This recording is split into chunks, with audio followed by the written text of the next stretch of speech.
오늘 하나님 말씀은 여호수아 1장 7절에서 9절까지 말씀입니다. 1장 7절에서 9절 같이 읽습니다.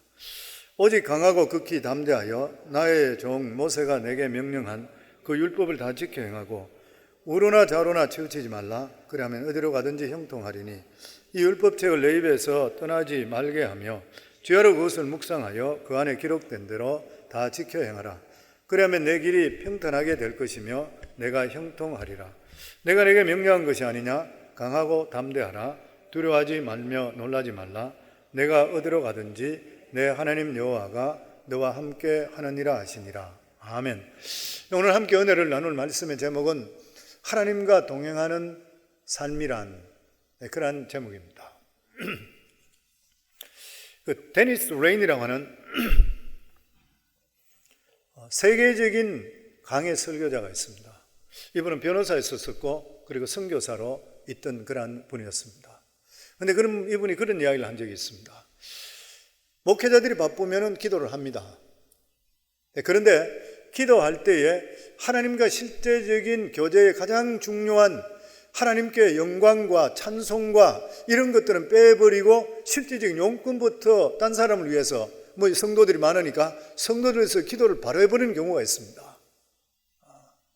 이것은 하나님과 교제의 관계에서 가장 중요한 하나님께 영광 돌리고 하나님의 은혜에 감사하는 것이 빠져버리는 하나님께 대한 신뢰입니다. 그러면서 우리가 사람을 만나서 이야기할 때에 그 사람에 대해서 이야기를 들으며 그 사람을 더 알고 교제하는 것이 먼저야 되는데 만나자마자 내가 필요한 용건부터 먼저 이야기하는 것은 그 사람에게 신뢰입니다. 사실 그런 것이죠. 우리 모두 다가 우리 인생을 살아가며 아마 믿음 생활에 가장 중요한 거라 그러면 하나님과 동행하는 것일 것입니다. 그런데 이 동행하는 것에 대해서 우리가 잘못 알고 있는 것들이 많이 있는 것이요. 그냥 우리가 편안하게 있으면서 하는 것이 동행이다. 모든 것이 알라가니까 동행이다. 이렇게 생각할 때가 있는 것이요. 그런데 오늘 하나님께서 이 여호수아 가나안 땅을 점령해야 되고 미지의 세계를 나가야 되는 이 여호수아에게 하나님께서 동행하는 것이란 무엇인가에 대해서 몇 가지 말씀하고 있습니다. 우리 그 구절의 첫 번째가 뭐냐면 구절에 보면 내가 내게 명령한 것이 아니냐? 강하고 담대하라. 두려워하지 말며 놀라지 말라. 내가 어디로 가든지 내 하나님 여호와가 너와 함께 하느니라. 너와 함께 한다는 말씀이 동행이잖아요. 임마누엘 하나님. 우리와 하나님 함께 하신다는 것이 임마누엘 하나님 동행하는 것이에요. 그런데 하나님께서 어떨 때 우리 삶 속에 동행하는 것인가? 환경 속에 미지의 세계 속에서 한 번도 겪어보지 못한 이러한 일들이 있을 때에 우리 자신들이 위축되고 뒤로 물러가지 않고 강하고 담대하며 도전적일 때, 그래서 성도님들 우리 삶 속에서 믿음의 삶을 살 때에 도전적으로 살 때 하나님께 동행함의 역사가 나타납니다. 성경에 보면은 천국도 침노하는 자가 빼앗는다 그랬습니다. 마태복음 11장 12절에 보면 침례 요한의 때부터 지금까지 천국은 침노를 당하나니 침노하는 자는 빼앗느니라. 침노한다는 말 자체, 빼앗는다는 말 자체가 전투적인 용어죠. 이것은 전심전력을 기울여야 된다. 혼자 그냥 묵상이나 하고 내 마음이 평안하다, 나는 어디 가도 안전하다, 이건 하나님과 동행한다고 할 수가 없는 것이요. 하나님은 정적이지 않습니다. 하나님은 동적이시요, 움직이시는 분이시요, 행동하시는 분인 것이요, 명령하시는 분이시고 비전을 제시하시는 분이시요. 그러니까 예레미야 33장 2절에 보면 일을 행하는 여호와, 그것을 지어 성취하는 여호와, 그 이름을 요하는 자가 이같이 이르노라. 일을 행하는 여호와, 성취하는 여호와, 가만히 계시는 하나님이 아니신 것이요. 하나님과 동행하는 자는 행동하는 자인 것이고 도전하는 자인 것입니다. 그 자리에 주저앉으면 안 되는 것이에요. 성경에 보면 하나님께서 정말 축복하시고 기뻐한 사람 중에 한 사람이 누구냐면 갈렙을 들잖아요. 온전히 하나님을 쫓았다 그랬어요. 내 종 갈렙을 보라, 그는 나를 온전히 쫓았다. 어떻게 그런 복을 주시고 그리고 갈렙을 통해 그 자손까지 복을 주신 것이에요. 갈렙이 나이가 85세 때 가나안 땅에 들어가서 5년 후 40년 광야길을 지나고 5년 후에 대부분의 산지들이나 대부분의 땅들이 다가 각 족속들이 많이 차지했습니다. 12지파가. 그런데 차지하지 못했던 산지가 있었어요. 그게 헤브론 산지잖아요. 거기는 그인 아낙 자손이 있고 아낙 자손 중에도 가장 장대한 족속들이 있었다 그랬어요. 그런데 사람들이 두려워서 철병거를 가지고 있고 체격들이 막 엄청 크고 자기들은 손을 못 댔어요. 그때 85세 되었던 이러한 갈렙이 여호수아에게 찾아오잖아요. 그 땅은 하나님께서 우리에게 약속한 땅이라, 우리 조상이 묻혀있는 땅이라, 거기 막벨라 굴이 있다. 그 땅에는 아브라함이 가나안 땅에 자기 땅이 없었지만 유일하게 돈을 주고 나서 그것을 막벨라 굴을 사고 그 장소에 살았던 장소예요. 아브라함이 그게 아브라함이 시체가 죽고 나서 거기에 묻혔고, 그리고 사라 자기 부인까지, 그리고 이삭, 그리고 야곱, 그리고 리브가, 레아, 믿음의 조상들이 다 묻혀있는 그 장소예요. 그러니까 그 장소가 약속의 땅인 것이에요. 그 땅을 달라 그랬잖아요. 85세 때. 그러면서 여호수아 14장에 보면 이제 보소서 여호와께서 이 말씀을 모세에게 이르신 때로부터 이스라엘 광야에서 방황한 이 45년 동안을 여호와께서 말씀하신 대로 나를 생존하게 하셨으나이다. 오늘 내가 85세로 돼 모세가 나에게 보냈던 날과 같이 오늘도 내가 여전히 강건하니 내 힘이 그때나 지금이나 같아서 싸움이나 출입에 감당할 수 있으니 그날에 여호와께서 말씀하신 이 산지를 내게 주소서. 당신도 그날에 들으셨거니와 그곳에는 아낙 사람이 있고 그 성읍들은 크고 견고할지라도 여호와께서 나와 함께 하시면 내가 여호와께서 말씀하신 대로 그들을 쫓아내리이다. 결국 들어가 쫓아냈잖아요. 쫓아내 그것을 차지함을 통해서 나중에 어떻게 됐습니까? 이 12지파 중에서 가나안 땅을 정탐했던 두령 중에 한 사람이 갈렙이 있었죠. 유다지파였었죠.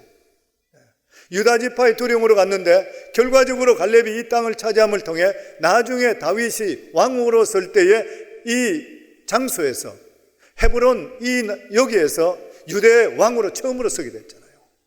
그러면서 나중에 통합왕국을 이루게 됐던 것이에요. 그러니까 자기 자손들에게 깃털을 마련해 줬습니다. 이 갈렙이 하나님께서 기뻐했던 그런 이유가 뭐냐면 갈렙은 자기 명예나 지위를 요구했던 것이 아니라 하나님께서 이 민족을 통해서 이스라엘을 통해 이루고자 하시는 영적인 축복을 잡았던 거예요. 그래서 그 장소를 자기에게 달라고 그랬어요. 나이가 85세 된데도 불구하고 다른 젊은 사람도 가지 못하는 그 장소에 하나님께 약속한 땅이기 때문에 반드시 이루어진다는 믿음을 가지고 나갔던 것이에요. 사랑하는 성도님들, 하나님께서는 영적인 복을 빼앗기지 않으려고 하는 자를 복 주십니다. 재산을 잃어도 좋고 딴 거를 뺏기도 좋고 다 좋은데 영적인 축복만은 절대로 빼앗겨서 안 돼요. 이 세상을 이끌어 나가는 자, 이러한 사람들은 영적인 맥을 잡고 있는 사람이 세상을 주도하게 되어 있다고 하는 것이에요. 이게 바로 하늘나라 법칙인 것입니다. 그래서 이 갈렙도 그냥 나이가 많다고 주저하는 것이 아니라 그는 진취적이고 그리고 도전적이었습니다. 그럴 때 하나님께서 그와 함께 하셔서 이렇게 흠난한 헤브론 산지까지 차지하게 만들어 주셨는 것이요. 마태복음 28장에도 보면 예수님이 그렇게 말씀합니다. 그러므로 너희는 가서 모든 족속으로 제자를 삼아 아버지와 아들과 성령의 이름으로 침례를 베풀고 내가 너희에게 분부한 모든 것을 가르쳐 지키게 하라. 내가 세상 끝날까지 너희와 항상 함께 있으리라. 무슨 말인 것이요? 너희가 이렇게 복음을 전개하라. 그러면 내가 너희와 함께 하마. 하나님께서 너희에게 평안히 살아라. 내가 너희와 함께 하마. 이렇게 말씀한 게 아니라는 거예요. 하나님께서는 모든 족속으로 제자를 삼아 세계 전체로 복음으로 정복하라. 너희들은 모든 일에 대해서 도전하고 생을 바쳐라. 너희 전부를 헌신하라. 너희가 이렇게 도전할 때 내가 너희와 함께한다. 성도님, 그냥 주저앉아 있을 때 하나님이 함께하고 동행하는 하나님이 아니시라는 것이에요. 하나님 말씀이 주어졌을 때에 이 말씀에 대해서 내가 도전하고 그 믿음으로 살겠다 할 때에 하나님의 동행하심이 함께 하셔서 그것을 이루어주시는 하나님, 그것을 통해 영광 받으시는 하나님 것이요. 성령께서도 이 세상에 오셨을 때에 우리에게 능력 주시기 위해 오시는 거예요. 마가의 다락방에 성령 강림하게 됐을 때에 성령의 강림에 성령 체험을 했는 사람이 그 자리에 있지 못했으면 뛰쳐나갔던 것이에요. 성령이 충만하게 되면, 강림하게 되면 그 자리에 있지 못합니다. 힘이 솟구쳐서 견디지 못해요. 우리가 성령 충만한 사람은 보면 에너지가 충만해요. 가만히 있지 못해요. 내가 받았던 이 은혜를 어떻게 그냥 있을 수 있어요? 가만히 있을 수가 없는 거예요. 예루살렘과 사마리아 뛰어다니면서 복음을 전가하기 시작했습니다. 성령께서는 움직이는, 행동하는 신자, 그리고 도전하는 그런 신자에게 끝까지 함께 하는 것이에요.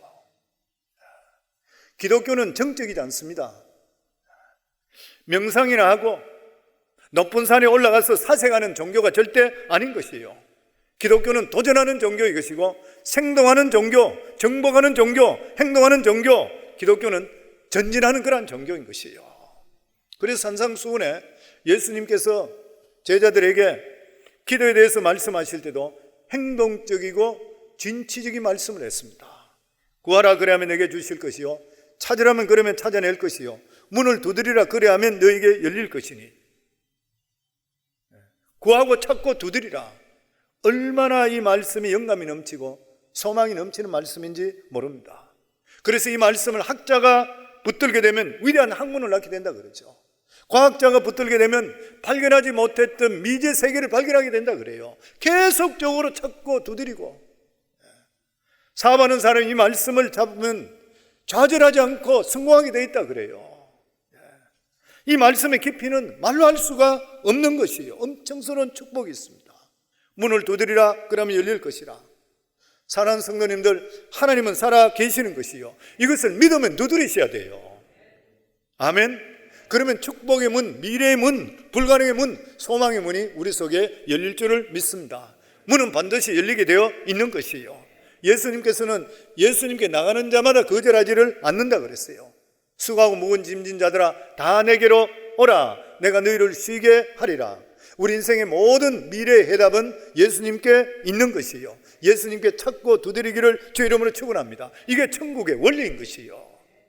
예수 믿는 사람 비실비실하고 그냥 주저앉는 것이 결코 아니라고 하는 것이에요. 잠언 24장 16절에 보면 대저 의인은 7번 넘어질지라도 다시 일어나거니와 악인은 재앙으로 말미암아 엎드려지느니라. 무슨 말이에요? 의인도 넘어질 수 있다는 것이에요. 근데 문제는 뭐예요? 다시 일어난다는 것이에요. 7번 넘어지더라도 다시 도전한다는 것이에요. 지난 1년 동안 살아갈 때도 아마 우리가 실패도 경험하고 안 되는 것도 경험했을 것이에요. 그런데 성경 말씀이 뭐라 그래요? 우리가 그것에 좌절하지 않고 도전하는 용기를 가진 자가 의인이라는 거예요. 주저앉는 자가 아니라고 하는 것입니다. 성령께서 이 세상에 오신 것은 우리를 돕기 위해서 왔다 그랬죠. 자주 말씀드리듯이 우리가 가만히 있는데 성령이 역사하지 않습니다. 성령께서는 대신하는 영이 아니시라 도우시는 영이라고 그랬습니다. 우리 삶 속에 도전할 수 있어야 돼요. 지쳐 나갈 수 있어야 돼요. 그러면 성령께서 우리를 돕게 되어 있는 것이에요. 그래서 그런 말이 있습니다. 산에 오르기 전에 포기하지 말라. 산이 높다고 핑계로 주저앉지 말라. 그리고 우리 자신들을 절대 비하해서 안 되는 것이에요. 우리는 하나님과 함께하는 자는 하나님의 자아가 우리 속에 들어오게 되어 있는 것이에요. 그럼 우리 삶이 달라지게 되어 있는 것입니다. 그래서 성도님들, 원래 우리가 살아갈 때 무슨 일을 하더라도 도전하시기 바랍니다. 도전하시고 믿음을 가지시면 하나님의 동행하심이 나타나게 되어 있는 것이에요. 그리고 두 번째로 동행하는 삶이라는 것은 하나님을 기쁘게 하는 삶을 살아야 돼요. 하나님 기쁘게 하는 것. 우리가 동행하는 사람 그러면 에녹이라 생각하잖아요. 근데 히브리서 11장 5절에 보면 에녹에 대해서 이렇게 말씀합니다. 믿음으로 에녹은 죽음을 보지 않고 옮겨졌으니 하나님이 그를 옮기심으로 다시 보이지 아니하였느니라. 그가 옮기기 전에 하나님을 기쁘시게 하는 자라 하는 증거를 받았느니라. 에녹이 어떤 사람이라고요? 하나님을 기쁘시게 하는 자라, 증거를 받은 자라. 우리 언젠가는 하나님의 심판대 앞에 다 서게 되었습니다. 그런데 하나님께서 인정하지 않는 것들을 이 세상에 했는 것은 아무 소용이 없어요. 재물이나 명예나 뭐 이런 것들 다 소용이 없어요. 하나님 앞에 인정받는 게 아닌 것이에요. 하나님께 인정받을 수 있는 것을 해야 되는 것이에요. 이 세상에 살 때 우리 남은 생에 얼마 될지는 모르지만 구원은 공짜로 받잖아요. 왜냐하면 예수 그리스도의 값을 치러 주시기 때문에 공짜로 받습니다. 예수님이 핏값 때문에 우리가 공짜로 받잖아요. 그런데 하나님을 실제적으로 기쁘게 하기 위한 신앙생활에는 반드시 값을 지불해야 돼요. 노력해야 되는 것이요. 무임승차가 될 수가 없는 것이요. 사람들은 값을 지불하지 않으려고 그래요. 적당히 그냥 신앙생활 하려고 그러는 것이요. 그리고 사람들이 생각할 때 뭐 이렇게 하다가 그냥 구원만 받으면 되지 이렇게 생각하는 경우가 있어요. 근데 그렇게 생각하는 사람이 실제로 구원받았는가 회의적인 이야기입니다. 왜냐하면 성경에 누가복음 13장에 보면 제자들이 예수님께 찾아와서 이렇게 묻습니다. 구원받는 사람이 적겠습니까? 구원받는 사람이 보니까 별로 없을 것 같아. 그러니까 적겠습니까? 그러니까 예수님께서 뭐라고 대답하셨냐면 좁은 문으로 들어가기를 힘쓰라. 내가 너에게 이르노니 들어가기를 구하여도 못하는 자가 많으니라. 그러니까 좁은 문으로 가는 자가 많지 않다는 것이죠. 예수 믿고 구원받는 길은 좁은 길인 것이요. 우리가 편안할 때 예수 믿는 거 어려운 일이 아닌 것입니다. 예수 믿기는 쉬워요. 예수님 고백하기는 쉬워요. 신앙생활은 좁은 길입니다. 좁은 문인 것이고, 믿고 난 다음에 그냥 내가 이 상태로 천국 가겠다 그렇게 생각하는 사람이 많이 있어요. 그런데 우리가 예수 믿고 나면 우리의 신앙 자세가 어떻게 돼야 됩니까? 우리가 이 크신 하나님의 은혜를 실제적으로 체험한다면 하나님께서 나 같은 자를 어떻게 구원해 주셨나? 내가 어떻게 하면 이 은혜 갚을 수가 있나? 이게 우리 삶에 실제로 반응이 돼야 되잖아요. 내가 정말 하나님께 주신 이 구원의 은혜가 너무나 감사하고 나 같은 자를 택해 주셨다 그러면 내가 하나님 무엇을 해서 이 은혜를 갖겠습니까? 이게 우리 자세가 돼야 되잖아요. 근데 그냥 교회에 다니면서 아무 감각 없이 그냥 왔다 갔다 하다가 그냥 내가 이 세상 떠나면서도 내가 천국에 가고 하나님께 칭찬받을 것이라 착각하지 말아야 된다는 거예요. 천국 문은 그렇게 넓은 것이 결코 아니라고 하는 것입니다.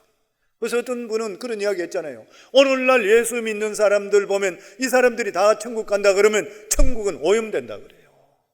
오염된다 그런 이야기까지 있어요. 예수 믿는다는 그런 삶인데 실제로 삶이 들어가 보면 너무나 초하고 더럽다는 것이에요. 이런 사람이 천국에 들어가게 되면 어떻게 하는 것이야?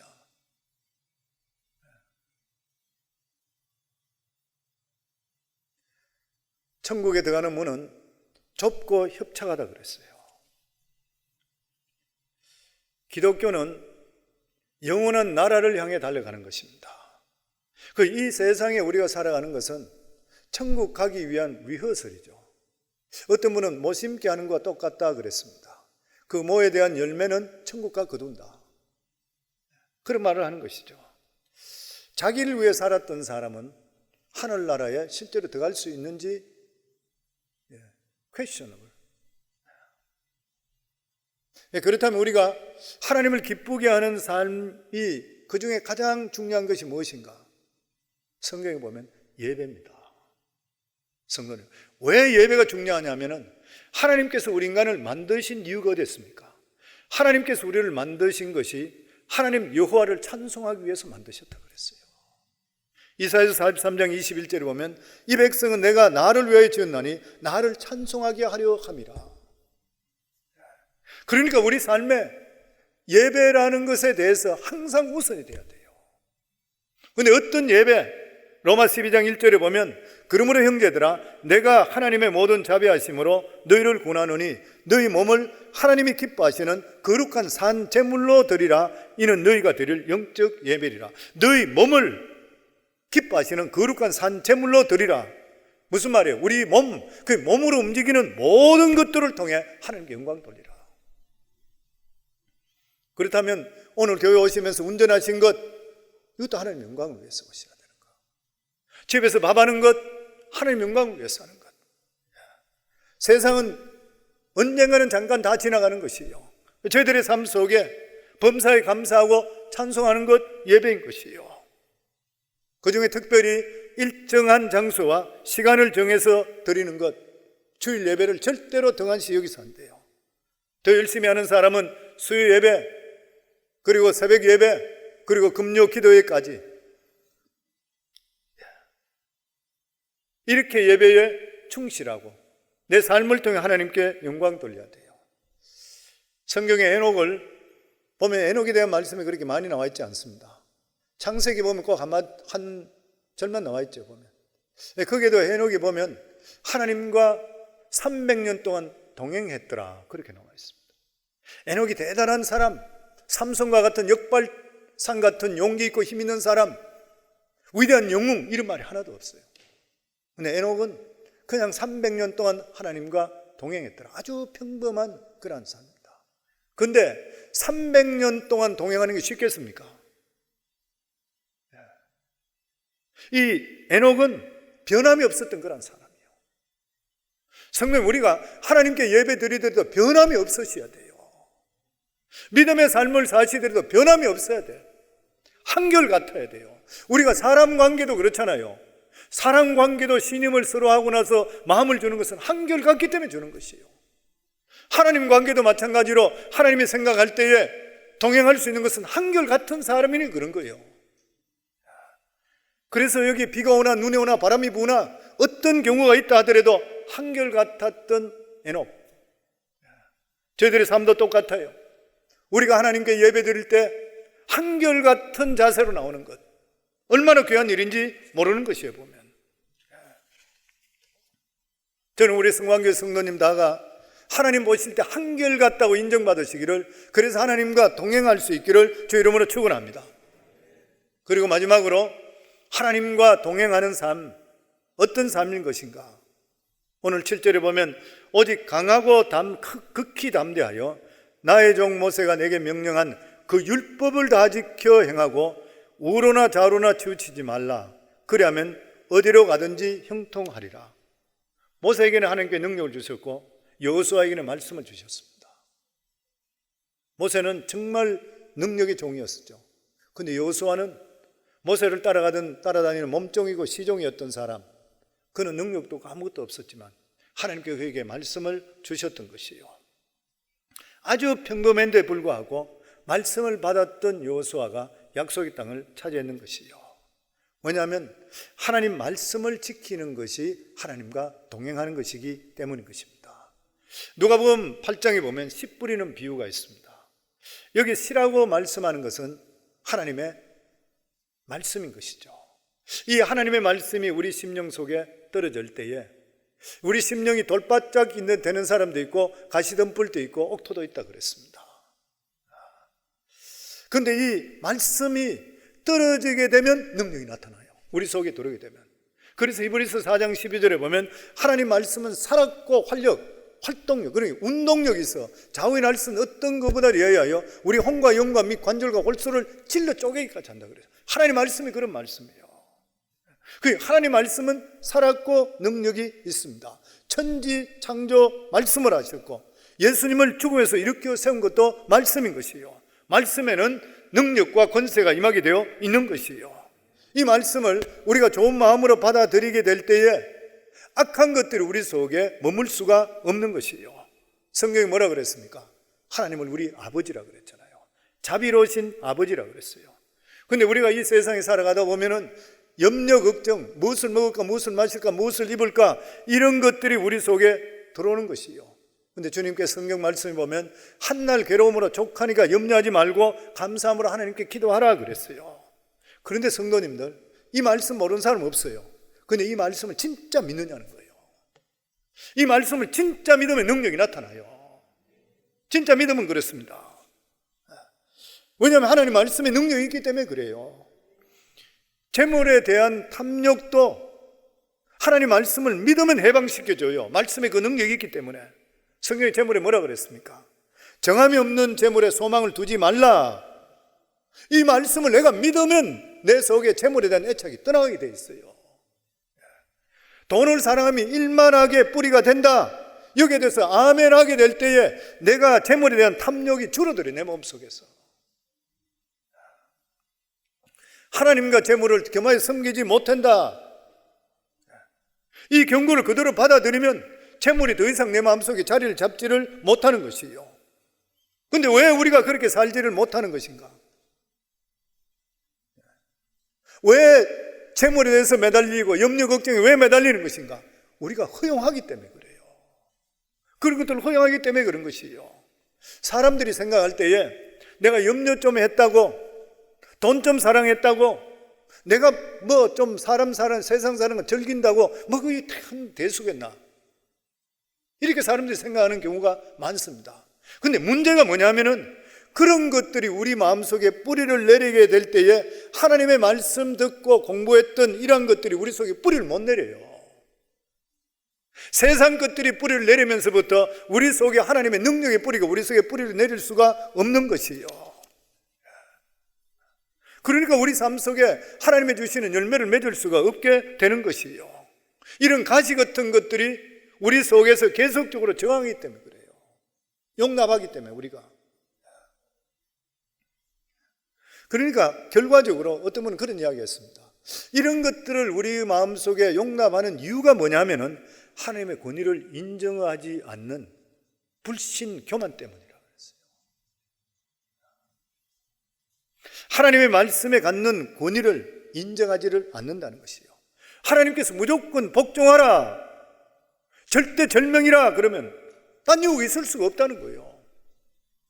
그런데 사람들이 그걸 그대로 받지를 않는 것이에요. 그런데 하나님은 누구세요? 세상 천지를 창조하시고 우리를 지으시고 그리고 구원자시고 하나님 안에 모든 것이 있는 것이에요. 여호와 하나님은 스스로 계신 분인 것이에요. 자존하시는 분이시라. 이 세상 모든 것을 주관하시고 만드신 분이라. 그렇기 때문에 창조주 앞에 당연히 우리 모두 다 아는 복종해야 될 의무가 있는 것이에요. 그런데 이러한 하나님의 권위를 가지는 이 말씀이 담겨져 있는 것이 뭐예요? 성경인 것이에요. 그러니까 하나님의 권위가 바로 성경의 권위인 것입니다. 하나님이 말씀하시기를 그러면 성경에서 기록된 말씀은 똑같은 말씀입니다. 하나님의 선지자를 통해 말씀하시기를 그러면 그 하나님 말씀이나 성경에 기록되기를 똑같은 말씀이에요. 제가 새벽기도 때, 특별 새벽기도 때 그런 말씀 드렸죠. 초대교회 때에 거짓 선지자를 분별하는 방법은 사도 요한이 이야기하기를 예수님께서 인간의 육신의 몸을 입고 온 것을 부인하는 자마다 거짓 선지자라. 그리고 종교 교육 때는 우리가 구원받는 것은 오직 믿음으로 받는 것이라. 만약 거기에서 행위로 받는다 그러면 그것이 들어가게 되면 거짓 선지자라. 현대 시대에 대해서 우리들에게 가장 중요한 것이 뭐냐면은 성경을 하나님 말씀으로 받아들이지 않게 되면 거짓 선지자라.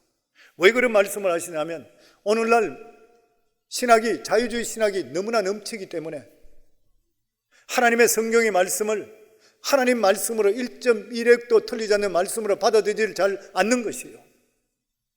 그러니까 하나님 말씀이 살아있을 수가 없게 되니까 사람들이 교회에 더 이상 올 필요가 없는 것이에요. 자기 혼자 그냥 성경 읽고 자기 혼자 그냥 봐버리는 것이에요. 그러니까 유럽 교회가 텅텅 비고 있는 것이에요. 하나님 말씀에 가감되고 하나님 말씀에 권위가 떨어지면 기독교는 없어지는 것이에요. 얼마나 중요한 일인지 모른다고 하는 것입니다. 성경에서 우리에게 말씀하실 때 염려하지 말라, 재물을 사랑하지 말라. 그러면 그 말씀을 그대로 우리가 받아들이게 되면 우리 속에는 염려는 떠나가게 되어 있는 것이에요, 보면. 그런데 사람들은 하나님 말씀을 자기 식으로 받아들이는 것이에요. 자기 식으로 듣고 있는 것이에요. 말씀을 들을 때 속으로 딴 생각하고 듣는 것이에요, 보면. 100% 순응하면 그러한 태도가 아닌 것이에요. 어떤 분이 그런 말을 했습니다. 하나님 말씀을 앞에 놓고 배울 때 순종하는 말씀으로 배우는 것이 아니라 알고 싶은 말씀으로 배운대요. 오늘날 하나님 말씀이 증거되면 저 말씀을 내가 순종해야지 이렇게 듣는 것이 아니라 그 말씀이 그러네, 이 정도로 하나하나 지식 더하는 것도 배우겠대요. 어떤 목사님 그런 이야기 했습니다. 설교 끝나고 나면 성도들이 목사님 은혜 받았습니다 그러면 꼭 묻는데요. 뭐에 은혜 받았습니까? 왜 은혜 받았다 그러죠? 그러면은 대부분 사람들이 그렇게 이야기하는데 제가 그렇게 생각하고 있었는데 목사님 말씀이 제 생각과 같기 때문에 은혜 받았습니다. 그렇게 이야기한대요. 다 그렇답니다. 그런데 목사님이 설교를 했는데 목사가 나를 쳐, 자기 생각하고 틀리는 목사님 오늘 강단에서 나를 쳤다 그런대요. 그러면서 그 목사님이 그렇게 이야기해요. 만약에 여러분 목회자가 강단에서 성도들을 지칭해 쳤다면 하나님으로부터 심판받습니다. 그런데 만약 그 말씀이 성경에서 말씀하는 범위 안에 들었는 말씀이면 당신이 그 말씀을 받아들이면 하나님께 당신은 복을 주십니다. 하나님의 말씀은, 성경 안에 들어있는 말씀은 비록 목회자가 자기를 고의적으로 쳐는 말씀이라 한다 하더라도 내가 들으면서 하나님께 주시는 말씀이라 범위 안에 들어있는 말씀이라면 성령께 역사하시어 그 사람을 축복하신다는 거예요. 이만큼 하나님 말씀에는 권세와 능력이 있다고 하는 것입니다. 사랑하는 귀한 성도님들, 우리 모두 다 하나님과 동행하기 원하잖아요. 누구든지 다 동행하기를 원합니다. 이 세상에 임마누엘 하나님, 나와 함께하는 하나님, 그 이상 더 귀한 일은 없는 것이요. 근데 오늘 성경에 보면 우리가 그냥 무기력하게 명상만 하고 이렇게 있는 것이 동행이 아니라는 것이에요. 오늘 여호수아를 통해서 내가 너와 동행할 것이다. 너는 어떻게 하느냐? 도전하라. 미지의 땅에 대해서 두려워하지 말라. 도전하라. 그럼 내가 너와 함께한다. 그리고 에녹과 같이 하나님을 기쁘게 하는 삶, 구원받은 거로 끝나는 일이 아니라 내가 받았던 이 은혜를 하나님 어떻게 갚을까요? 이러한 마음을 가지고 내가 믿음 속으로 헌신하고 내가 열심을 다하고 손해보고 믿음 때문에 그러한 삶을 살아갈 때에 하나님께서 동행하는 역사가 임하게 되어 있는 것이요. 그리고 하나님의 말씀은, 성경에 나오는 말씀이 하나님 말씀이라고 내가 100% 받아들이고 그 말씀에 순종하게 될 때에 우리 속에 우리가 버려야 될 것들, 염려, 걱정 이런 것들이 어느 순간부터 우리 속에 사라지기 시작한다는 거예요. 왜냐하면 하나님의 역사가 동행하심이 우리 속에 있기 때문인 것입니다. 사랑하는 성도님들, 예수 믿는 것은 우리 인생 팔자를 고치는 것뿐만 아니라 진취적이고 그리고 우리 삶 속에 어떤 일에 대해서 전진하는 것이고 그리고 긍정적이고 우리 삶 속에 생산적이고 건설적이고 이러한 모든 것들이 하나님 말씀 다 들어있는 것이에요. 그러니까 하나님 이 말씀을 가지고 우리 사랑하는 모든 성도님들 앞으로 평생에 살아갈 때 그래 사시고 다가오는 한 해 동안 승리할 수 있기를, 하나님과 동행하는 삶이 되기를 주 이름으로 축원합니다. 우리 시간 합심해서 하나님께 기도합니다. 저희들이 시간 합심해서 하나님께 기도할 때에 하나님, 저희들의 삶들을 주님 불쌍히시고 축복하시고 인도하여 주시어서 정말 우리가 이 세상을 살아갈 때에 우리가 가진 것이 없다 하더라도 도전하게 하시고 제자리에 머물러 있지 않도록 하시고 하나님을 기쁘게 하는 삶, 믿음의 삶은 좁은 길이라 그랬습니다. 퍼져 있지 않도록 하시고 아버지 하나님, 진실로 우리의 삶이 우리 자신을 쳐서 복종하게 하시고 하나님 말씀을 경외하는 것이 하나님을 경외한다 했사온즉 이 말씀을 생명같이 여기고 살아가는 저희 되어서 주의 인도하심과 동행하심에 함께 하소서. 오늘 시간 주여 세 번 부르며 하나님께 기도합니다. 주여, 주여, 주여. 아버지 감사합니다. 하나님 아버지 은혜 감사합니다. 임마누엘 하나님, 우리와 함께 하시는 하나님, 정말 주님과 동행하기를 원합니다. 아버지 하나님, 그런데 오늘 여호수아서를 통해서 하나님께 우리에게 주시는 것이 아버지 하나님, 세상에 주눅 들고 물러가고 두려워하는 것이 아니라 담대하고 도전하는 자라 했사온즉 아버지, 우리 모두 다가 앞으로 살아가는 삶의 어떤 일이든지 간에 주님을 의지하며 도전하며 살아갈 수 있도록 하시고 믿음의 삶 적당히 살려고 하지 말고 아버지 하나님 주신 이 구원의 은혜 너무 감사해서 정말 타협하지 않고 하나님 기뻐하는 믿음의 삶을 사는 좁은 길로 가는 저희가 되게 하시고 하나님 말씀이라면 가감하지 않고 생명을 걸고 그 말씀 붙들고 살아가는 저희들 될 수 있도록 주님 축복해 주시옵소서. 그래서 우리가 복된 삶이 되게 다 축복하여 주시옵소서. 예수님 이름으로 기도하옵나이다. 아멘.